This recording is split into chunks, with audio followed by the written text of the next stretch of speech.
Bon dia, Teresa. Avui Hola.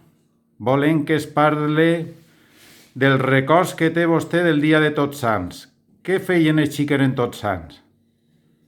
Pues els xiquets en Tots Sants se n'anaven de matí a escorcollar el cementeri a veure qui s'havia mort, que els coneixeren. Pegaven una revolta i en acabar pues, se n'anaven a casa perquè era festa.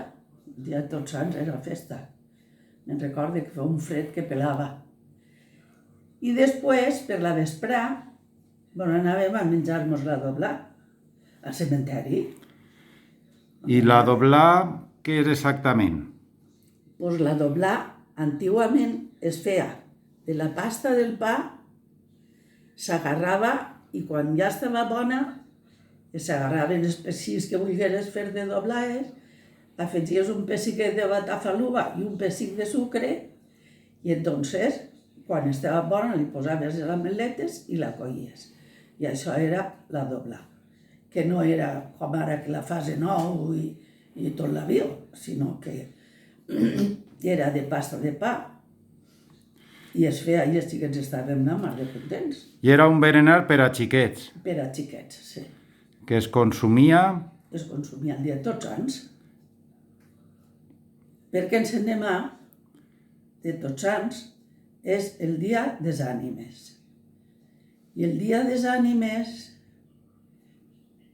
era que mos feien el sant matinet, les mares, perquè diuen, vinga, que anem a fer els llits prontet, que avui venen les animetes a descansar a casa. I mos feien el sant matinet, fèiem els llits, i mos anàvem a jugar per ahir, mos anàvem cada un a la seva faena. I els llits es quedaven fets, la una feia, ai, doncs jo he notat que hi havia clot en el llit, perquè resulta que ara no hi ha clot en el llit, ara tots els llits són igual, però antes o eren de borra o eren de llana.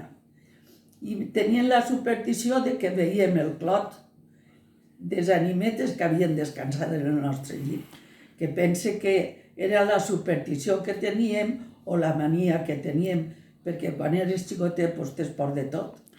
I què era això de les mariposetes, que es col·locaven també pel dia de les ànimes? Pues el dia des ànimes s'encenien en un got, meitat d'aigua, meitat d'oli, i venien mariposes, que anaves a comprar-les, que eren un cartonet, en una mitjiua dins, es posaves en l'oli i allò estava tot el dia encès. Conforme anaven gastant oli, pues anaven afegint-li fins que volgueres tindre-les enceses.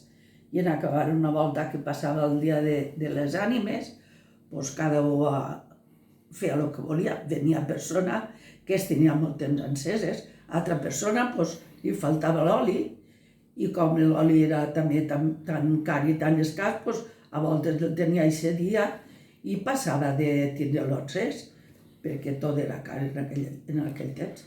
No és que fora car. Bueno, moltes gràcies per els seus records.